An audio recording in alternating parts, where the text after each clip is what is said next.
तो जी। दूसरा प्रश्न है पंडित जी, जैन धर्म का मेन एम आत्म कल्याण है। ये निश्चय नए से कहते हैं और व्यवहार नए से कहते हैं कि परिवारजनों को भी धर्म के मार्ग में लगाना चाहिए। पर अगर परिवारजन, तो जो जिसने ये क्वेश्चन पूछा है उसमें लिखा है कि मेरे पिताजी या पुत्र कुदेव आदि को पूछते हैं, अभक्ष्य खाते हैं, मेरे समझाने पर भी नहीं समझते, तो ऐसे में निश्चय व्यवहार में सामंजस्य कैसे बिठाएं? देखिए, असल में जो प्रश्न है ना, थोड़ा सा उनका कंसेप्ट क्लियर नहीं है जिन्होंने प्रश्न किया। क्योंकि निश्चय का अर्थ ना तो ये है कि आत्मा को समझना वो निश्चय, और दूसरे को समझाना व्यवहार। पहले तो निश्चय और व्यवहार को अपन समझें, निश्चय क्या है और व्यवहार क्या है। मैं एक छोटा सा प्रश्न आपसे पूछता हूं, उससे आपको इसका जवाब थोड़ा समझने में मदद मिलेगी। आत्मा निश्चय नय से शुद्ध है, व्यवहार नय से अशुद्ध है, ठीक है। आत्मा किससे शुद्ध है और किससे अशुद्ध है? कि निश्चय नय से शुद्ध है और व्यवहार नय से अशुद्ध है ना। ज्यादातर के दिमाग में यही रहता है, ये बिल्कुल गलत कंसेप्ट है। आत्मा को शुद्ध होने के लिए कोई नय लगेगा क्या है? मेरी बात समझ में आ रही? तो आत्मा को शुद्ध होने के लिए नए की जरूरत नहीं है। आत्मा शुद्ध है, उसका कथन करने वाला नए निश्चय नए है ना। यही है ना बात। नहीं आए समझ में तो पूछ लीजिएगा। आत्मा निश्चय नए से शुद्ध नहीं है। आत्मा शुद्ध है, उसका कथन निश्चय नहीं करता है। और आत्मा अशुद्ध है, उसका कथन व्यवहार नहीं करता। ऐसा कि नहीं, आत्मा शुद्ध है पर उसमें किसी अपेक्षा से किसी कल्पना, अशुद्धता की कल्पना की जाती है समझने के लिए। ध्यान रखना, समझने के लिए वो अशुद्धता की कल्पना की जाती है, वो कल्पना व्यवहार नहीं करता। तो निश्चय नय और व्यवहार नय दोनों वस्तु को बनाते नहीं है, वस्तु को बताते हैं। ये कथन करने की पद्धति। निश्चय नय क्या कहता है और व्यवहार नय क्या कहता है? कि निश्चय नय का सीधा सीधा कथन वही है जो वस्तु का स्वरूप है। यानी जैसी वस्तु है वैसा का वैसा प्ररूपण करे तो निश्चय नय, और उसमें कुछ मिलावट करके, कुछ लाग लपेट करके, लेकिन उसका प्रयोजन होता है, झूठा नहीं होता वो। कुछ मिलावट करके, कुछ लाग लपेट करके समझाने के लिए जो कथन किया जाता है, वो व्यवहार नय का प्रयोग। इसकी सबसे सही परिभाषा टोडरमल जी ने दी, यथार्थ निरूपण सो निश्चय, उपचार निरूपण सो व्यवहार। सबसे सटीक परिभाषा है, सबसे सटीक। बाकी सब परिभाषाएं कहीं ना कहीं पे थोड़ी सी ग्लिच कर जाती हैं, लेकिन ये जो परिभाषा है सबसे सटीक। यथार्थ निरूपण सो निश्चय और उपचार निरूपण सो व्यवहार। अब आपके प्रश्न पर आते हैं कि निश्चय से तो अपने आत्मा का कल्याण करना, ऐसी बात की थी है ना, कि निश्चय से तो अपना आत्महित करना। एक बार वापस से थोड़ा प्रश्न आप दोहरा दीजिए। जी पंडित जी, जी। हाँ सोनल जी। हाँ, अम, ये निश्चय नए से कहते हैं और व्यवहार नए से कहते हैं कि परिवारजनों को भी धर्म के मार्ग में लगाना चाहिए। पर हाँ, अगर मेरे पिताजी कुदेव आदि को पूछते हैं, भक्ष्य खाते हैं, तो उसमें समझाने पर भी नहीं समझते, तो ऐसे में निश्चय व्यवहार में सामंजस्य कैसे बिठाएं? अंतिम प्रश्न तो यह है कि निश्चय व्यवहार में सामंजस्य कैसे बिठाए, है ना। उस पर अपन हाँ। सबसे लास्ट में आएंगे। पहले तो इसको समझ लें कि क्या निश्चय से कहा जाता है कि आत्महित करो, और क्या व्यवहार से कहा जाता है कि दूसरों का हित करो। तो अभी जो अपन ने बात देखी, उससे थोड़ा सा आपको क्लियर हुआ होगा कि निश्चय व्यवहार दोनों कथन करने की पद्धतियां हैं। ये जो उपदेश है ना कि अपना कल्याण करो, ये भी वास्तव में व्यवहार का ही उपदेश, ये भी व्यवहार का ही उपदेश। क्यों? क्योंकि कथन जो किया जा रहा है कि अपना कल्याण करो, इसका अर्थ क्या निकला? कि अभी कल्याण नहीं है, तो उसमें जीव को अशुद्ध देखा गया, इसलिए कल्याण करने का उपदेश दिया गया। तो ये सारा कथन व्यवहार का ही है ना। हम अभी अशुद्धता में पड़े हुए हैं, हम में अभी कमजोरी है, इस कमजोरी को दूर करके, अशुद्धता को दूर करके अपना कल्याण करना, ये उपदेश कौन देगा? ये व्यवहार ही देगा। और इस व्यवहार में भी और साथी व्यवहार भी आता है। कौन सा? कि भैया अपने साथ साथ अपने परिवारजनों को भी देखो। क्यों? क्योंकि उनके प्रति राग पड़ा हुआ है ना। वो लोक व्यवहार। वो कैसा लोक व्यवहार? भाई जब मैं मेरे परिवारजनों का हर तरह से भला चाहता हूं, अगर चाहता हूं तो मुझे पारमार्थिक रूप से क्या उनके लिए उचित है, किससे उनका भला होगा, क्या इस चीज के लिए मैं जोर नहीं दूंगा? जैसे एक माँ अपने बच्चे को डांट कर भी स्कूल भेजती, बच्चा नाटक करता है कि नहीं आज स्कूल नहीं जाना, आज मन नहीं है। देखिए कैसे नहीं जाना है? चलो फटाफट तैयार हो। ज्यादा नाटक करता है तो थोड़ी पिटाई भी हो जाती है ना, ये भी होता है ना, घर घर की कहानी है, उसमें क्या विशेष बात। बाप अपने बेटे को कि चलो भैया दुकान का टाइम हो गया, नौकरी का टाइम हो गया, जो भी है ना, जिसका जैसा कार्य है उसकी प्रेरणा दी जाती है। लेकिन ऐसा काम नहीं करोगे तो फिर बाद में दुखी होना पड़ेगा। तो जब लौकिक कार्यों के लिए प्रेरणा दी जाती है तो वहां पे उसको धर्म मार्ग में लगाने की प्रेरणा तो दी ही जाएगी, 100% दी जाएगी, है ना। ये हमारा कर्तव्य बनता है। बहुत से लोग क्या होते हैं उसमें थोड़ा सा यूं सोचते हैं कि हम ज्यादा जोर नहीं देते। देखो हम तो ज्यादा पीछे नहीं पड़ते, माने तो ठीक नहीं माने तो ठीक, उनकी मर्जी हो जैसे रहे। कि तू लौकिक में भी यही पद्धति अपनाता है क्या? है? वो जब बच्चा स्कूल जाने की मना करे तब भी यही पद्धति अपनाता है कि हम तो जोर नहीं देते, मर्जी पड़े तो जा नहीं तो मत जा। कि वहां तो डांट करके मार करके भी भेजा जाता है। वो बेटा कहे बाप से कि आज मेरा मन नहीं, मैं नहीं आऊंगा, मैं 2-4 दिन छुट्टी रखूंगा, मैं नहीं आऊंगा दुकान पर, आप ही देख लेना। ये कैसे नहीं आएगा, और मैं अकेला कैसे काम संभालूंगा, और नहीं होता तेरे से तो अलग कर, बोल देता है। यहां तक बोल देते हैं। बोलो, व्यापार में विचार मेल नहीं खाते तो अलग कर दिए जाते हैं ना, कि आज से इनका हमारा कोई लेना देना नहीं, जो भी इनसे रुपए पैसा का व्यवहार रखे उसके जिम्मेदार वो स्वयं होंगे, बोल दिया जाता है। कहां पे? लोक व्यवहार में, लौकिक कार्यों में। लेकिन धर्म मार्ग में, धर्म की रुचि के लिए कोई इतना जोर देता ही। बच्चा कह रहा मैं लेट हो रहा हूँ, मेरी बस आ गई है, कि चल कोई बात नहीं, मंदिर नहीं जा पा रहा है, कोई बात नहीं, बाद में चला जा। क्यों भैया यहाँ इतना ढील क्यों? 10 मिनट पहले क्यों नहीं उठा? मंदिर पहले जाओ, पहले मंदिर जाओ, पहले पाठशाला जाओ, बाद में देखना ये काम। स्कूल छूट जाए कोई दिक्कत नहीं, लेकिन मंदिर पहले नहीं छूटना चाहिए। व्यापार धंधा छूट जाए कोई दिक्कत नहीं, लेकिन ये मंदिर स्वाध्याय आदि नहीं छूटनी चाहिए। ये कौन प्रेरणा देता है बताओ? तो जो लोग थोड़ा लिबरल होने का या थोड़ा ऐसा ढोंग करते हैं ना कि हम तो ज्यादा पीछे नहीं पड़ते, सब पीछे पड़ते हैं, रुचि नहीं असल में। जहां पे खुद को भला लगता है सिर्फ उस काम के लिए पीछे पड़ते हैं। स्कूल टाइम से भेजेंगे, दुकान धंधे पे टाइम से भेजेंगे, नौकरी टाइम से भेजेंगे, और कामों में पाबंद करेंगे, लेकिन धर्म के नाम पर कह रहे देखो प्रत्येक जीव स्वतंत्र है, सबकी अपनी अपनी रुचि है, जिसका मन होगा जब लगना होगा तब लग जाएगा, ऐसे बहाने बना। जब इसकी क्रमबद्ध में होगा, बोलो, ये तर्क सुने होंगे आप लोगों। तो इसलिए जब तक आपका वो लौकिक राग मौजूद है तब तक आपका ये पारलौकिक राग भी मौजूद होना चाहिए। जितना जोर बाहरी व्यवस्थाओं पर, पढ़ाई लिखाई पर, नौकरी धंधे पर, रुपए पैसे कमाने पर, खाने पीने पर जितना जोर वहां है, अरे कम से कम उतना जोर तो, बल्कि उससे ज्यादा होना चाहिए इधर का, लेकिन कम से कम उतना जोर तो यहाँ के लिए होना। तो वो तो बात आपकी उचित कि अपने जो भी हैं, जिनका भी आप कह रहे हो कि पिता है, भाई है, बेटा है, जो भी है ना, पति हो पत्नी हो कोई भी हो, उनको सही मार्ग पर लाने का तो काम जिम्मेदारी पूर्वक करना ही चाहिए। उसके पीछे तो थोड़ी हठाग्रह भी हो तो कोई दिक्कत नहीं। कह रहे लेकिन फिर कषाय बढ़ती है तो क्या करें? बहुत से लोगों का ये प्रश्न होता है, फिर कषाय बढ़ती है तो क्या करें? कि दूसरी जगह भी तो कषाय बढ़ती है कि नहीं देखी? और ये कषाय तेरी अशुभ नहीं है, शुभ है। यहाँ पे आने वाला क्रोध भी शुभ है। क्रोध शुभ होता है कि नहीं? अभी तो बहुत से लोगों को यही नहीं मालूम होगा। कौन कौन सी कषाय शुभ राग कहलाती है और कौन सी कषाय अशुभ राग कहलाती है? लोगों को तो ये लगता है वो देवशास्त्र गुरु के प्रति जो है ना वो शुभ राग।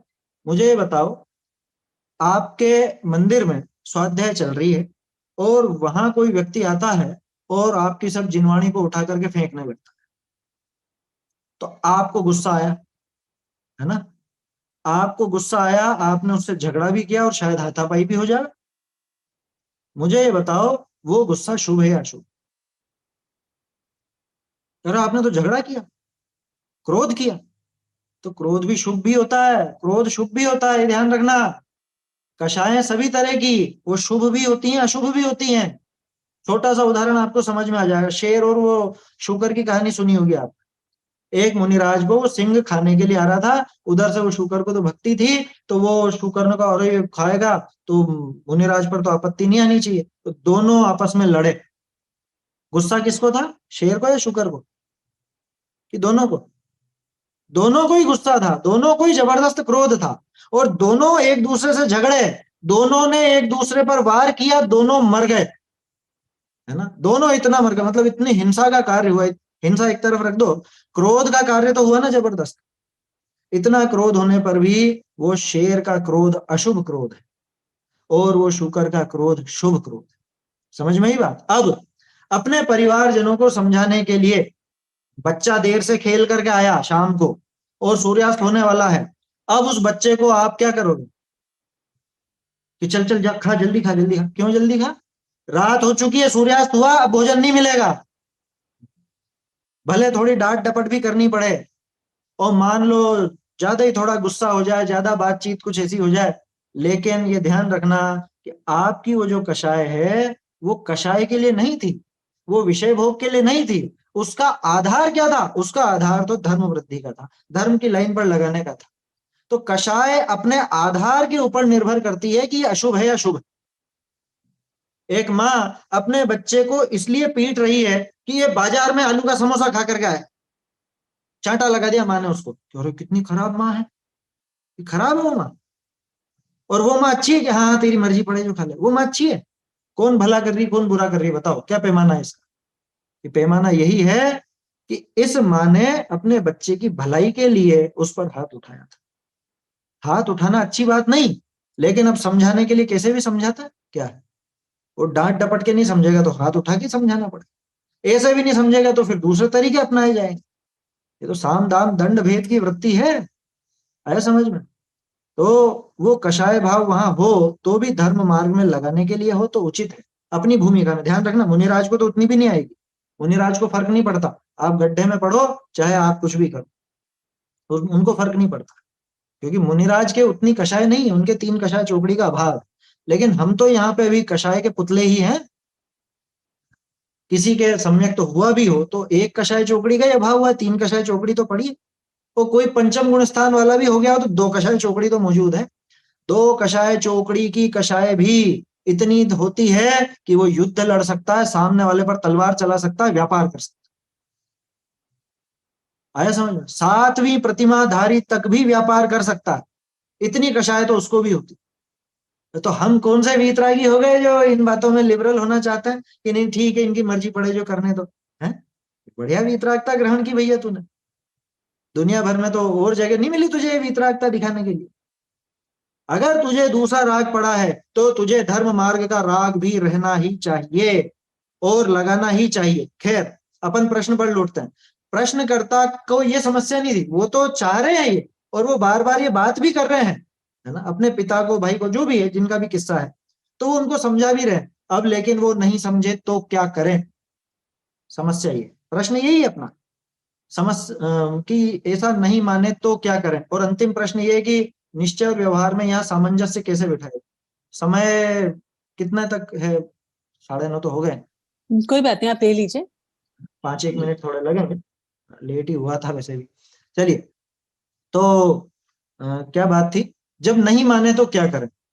देखो इस मामले में थोड़ा सा अपने को चतुर बनना पड़ेगा। हमारे परिचय में ऐसी महिलाएं तक जिनकी जब शादी हुई तो वो यहाँ कोटा के ही हैं, और उनकी शादी हुई तो परिवार वाले तो रात में भी खाना, आलू प्याज भी खाना, और इन्होंने कभी जिंदगी में नहीं खाया। उन्होंने कहा मैं नहीं बनाऊंगी, मैं तो शाम को बना सकती हूँ, शाम के बाद नहीं बना सकती। और सब्जी, अब सासू जी जिंदा है, ससुर जी जिंदा है, तो सास ससुर कहेंगे कि नहीं आलू की बनेगी, कि कोई बात नहीं, नहीं बनेगी, मैं नमक मिर्ची से रोटी खा लूंगी। तो कई महीनों तक ये क्रम अपनाया उन्होंने, वो अपना धर्म नहीं छोड़ा। आज परिस्थिति ये है कि पूरा परिवार पलट गया। देखो समय लगता है, समय लगता है, जरूरी नहीं कि आप सोचो एक बार में काम हो जाए, एक बार में काम नहीं होता। कई बार परिस्थितियां ऐसी आती हैं। और अभी तो आपने इतनी सुंदर कहानी सुनी थी ना थोड़ी देर पहले, अंजना सती की। ये यकीन मानिए, हमारी जो सतियों की कथाएं हैं उनमें से एक के जितना भी आपके प्रतिकूलता नहीं। और मुझे तो कई बार आश्चर्य होता है, इस सारे रिश्तों की मौजूद है। किसी का पति खराब है, किसी की पत्नी खराब है, किसी की सासू खराब है, किसी का ससुर खराब है, और किसी के घर वालों ने घर से निकाल दिया। ये अंजना का तो आया ही सही ना, घर वालों ने भी निकाला, भाई ने भी निकाल दिया। बताओ, बाप और भाई ने भी निकाल दिया कि यहाँ नहीं रह सकती। कौन ऐसी आशा रखे? और किसने पाला? वो जंगल में जहां पे संभावना नहीं थी, वहां पे वो सब रहा। अब उनके जितना पाप का उदय था, जो तो बाहर में प्रतिकूलता आनी थी, उसको तो कौन टाल सकता है। हनुमान जी के पुण्य का उदय था, जो उनको तो पैदाइश से ही सब अच्छा मिला। पैदा भी हुए तो वहां पे विद्याधर के साथ में, विद्याधर के यहाँ भी गए, वहीं सीखे पले बढ़े सब हुआ। खैर वो अलग प्रसंग है। कहने का अर्थ यह है कि जितने भी अपनी सतियां हैं या महापुरुष हैं, उनके जीवन में जो घटनाएं घटती हैं, अगर उनसे तुलना करोगे तो अपनी इतनी विपरीत परिस्थितियां नहीं है। अब पंचम काल के जीव हैं, मायाचारी ज्यादा है, तो इसमें थोड़ी बहुत तो माया आपको भी करनी पड़ेगी। वो शुभ माया, ध्यान रखना, शुभ मायाचारी। कैसी शुभ मायाचारी? जैसे अभी दीपावली पर दादियां अपने पोतों से बोलेंगी, तू पटाखे नहीं चलाएगा तो मैं ऐसा करवा दूंगी, ऐसा करवा दूंगी, ये पैसे दे दूंगी, ऐसा लोभ देंगे उसको। अथवा मायाचारी से उसको कुछ ऐसी कहानी बना के भी बताएंगे, तू बाजार खाएगा, आलू प्याज खाएगा, रात में खाएगा तो तेरे सींग उग जाएंगे, पूंछ उग जाएगी। या मायाचारी और बताऊं कैसी? उसको कोई भी, अब आजकल तो ये मोबाइल पर सब चीजें हो जाती है ना, तो कुछ भी इस तरह का फोटो वगैरह लेकर के और सब दिखा करके छोटे बच्चों को ऐसा भी समझाया जाता है, देख इसने बाजार में समोसा खाया था ना, इसलिए इसके पेट में ऐसे कीड़े पड़ गए। कोई किसी के पेट में पड़े हो और उसका फोटो हो तो वो दिखा देंगे उसको। तो ये मायाचारी है कि नहीं? अच्छा मुझे ये बताओ, उसने झूठ बोला या नहीं? उसको झूठ बोलने का पाप है या नहीं? ये पाप नहीं है, पाप नहीं है, ये खास बात यहाँ ध्यान रखना। मायाचारी तो की, पर किस लिए की? कोई लौकिक कार्य साधने के लिए? लौकिक कार्य नहीं था वहां। वहां पे तो प्रयोजन ये था कि इसका अभक्ष भक्षण छूटे, इसका ये खोटी मान्यता छूटे। समझ में आ रही है बात? अब जो उनका प्रश्न था कि ये कुदेवी देवताओं को पूजते हैं, अभक्ष भक्षण करते हैं, फिर क्या किया जाए?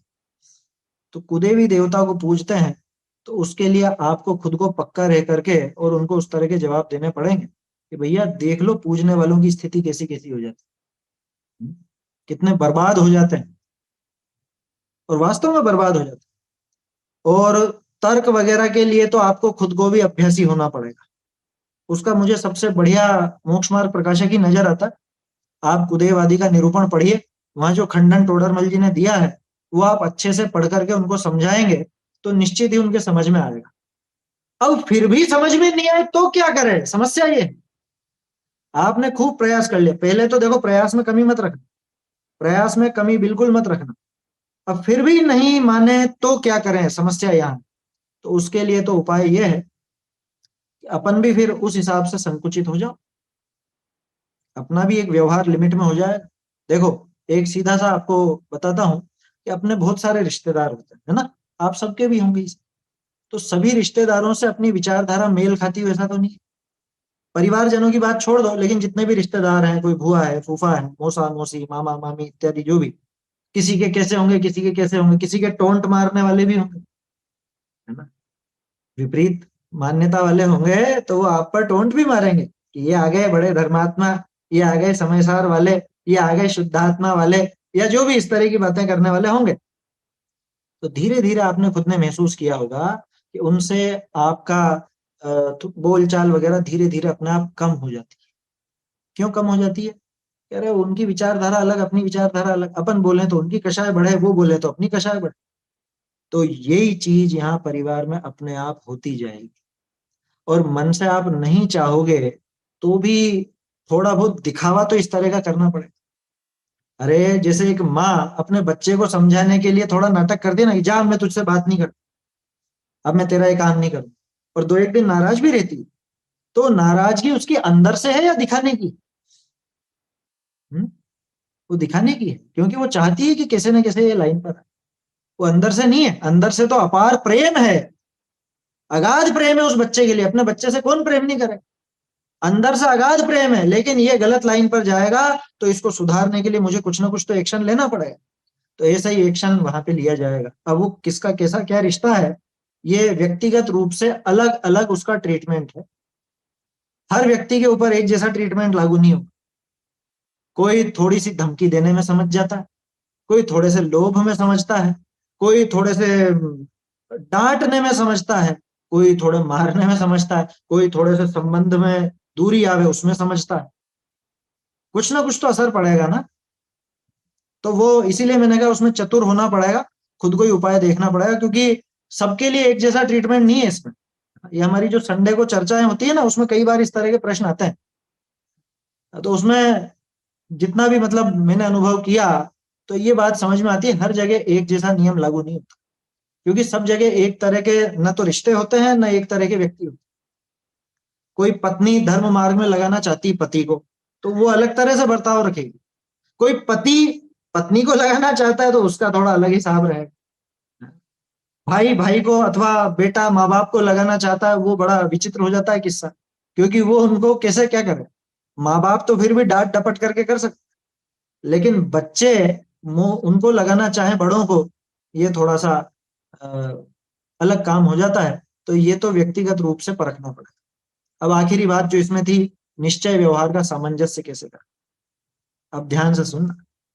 निश्चय व्यवहार का सामंजस्य तो यह है कि जब आपको वो उसको समझाने का, मार्ग पर लगाने का विचार होता हो, उस समय भी ये मान के चलना कि कोई किसी के समझाने से समझता नहीं। अरे केवल ज्ञानी भी उतर के आ जाए तो सामने वाले जीव की योग्यता नहीं है तो नहीं ही समझेगा। लेकिन मुझे इस समय जो राग आ रहा है, मैं मेरे राग की पूर्ति कर रहा हूं, ये निश्चय व्यवहार का सामंजस्य। निश्चय से तो कोई किसी के समझाने से समझता नहीं, निश्चय से। क्यों? क्योंकि प्रत्येक द्रव्य स्वतंत्र है। मेरे समझाने से कोई समझ जाए, ये तीन काल में संभव नहीं। कोई समझेगा तो अपने आप से, नहीं तो किसी के बाप से भी नहीं। आया समझ में? ऐसी कहावत है, समझता है तो अपने आप से, नहीं तो किसी से भी नहीं समझता। केवल ज्ञानी भी आ जाए तो नहीं समझे। अरे महावीर स्वामी के जीव को देख लो ना, जब तीर्थंकर का पोता था तब तो नहीं समझा, और वहां जंगल में जहां कोई मौका ही नहीं था वहां समझा, जहां पे मुंह में मांस पड़ा हुआ था वहां समझा। बोलो, तो समझने की योग्यता होगी तभी समझेगा, ये निश्चय की बात। और व्यवहार से वो राग जो आया, उस राग की पूर्ति अपन करते हैं कि भाई ये जीव भी इस मार्ग पर लगे, इसको भी सुख हो, ये क्यों दुखी होने का काम करता है, आगे क्यों दुखी हो, मुझे तो इससे प्रेम है तो इसको सही मार्ग पर लगे। ये निश्चय और व्यवहार का इसमें सामंजस्य है।